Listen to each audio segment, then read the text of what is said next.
Hi, my name is Stephanie and I'm a student physical therapist assistant here to discuss aerobic training and how that's beneficial to the older population.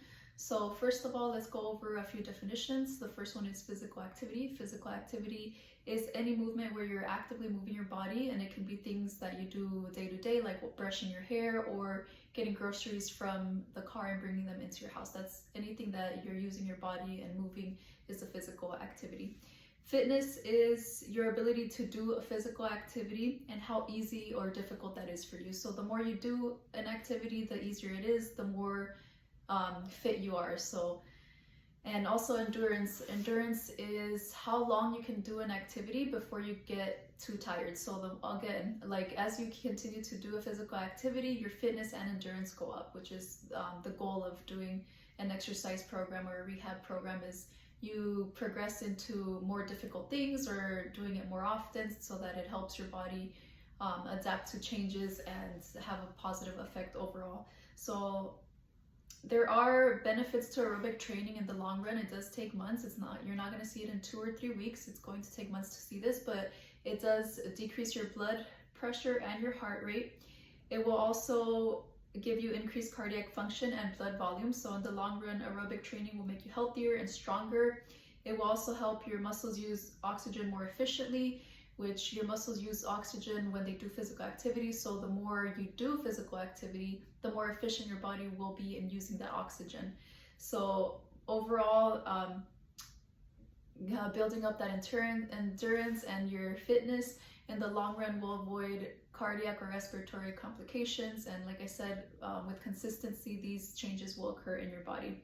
There are many harmful effects to being immobile, which is sitting for too long or even being in bed for too long. You get muscle atrophy, which is when you lose muscle mass and your muscles become weak. So like you lose it if you don't use it, right? You also can get DVTs, which is a deep vein thrombosis, which is essentially a blood clot from not moving. And that blood clot, unfortunately, can turn into an embolism and go into your lungs, and it can cause a lot of problems and even death. So it's a small thing that can lead to bigger issues. To avoid these issues, first thing we need to do is get our bodies moving. For the older population, we do recommend 30 minutes a day, at least 5 times a week. It sounds like a lot because it's 5 times a week, so that's almost your whole week there, but 30 minutes is really not a lot, and you can do simple things like doing sit-to-stand, so literally something like this, where you're just standing up, sitting down, standing up, and sitting down, and then you can do that. You can just stand up and march in place, but just anything that gets you moving. And we start off with these exercises, and then we slowly progress to more intense things, and it doesn't have to be anything crazy right away. It can just be walking a little bit every day after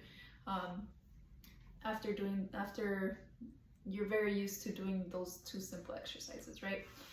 So the precautions we will take is we'll always be monitoring your heart rate and blood pressure. We will have a target heart rate that will make sure not to go above that because we don't want to cause any adverse effects. We want all the effects of this program and these exercises that we do, we want it to be positive. So we always will be monitoring your heart rate and blood pressure, making sure that they don't get too high.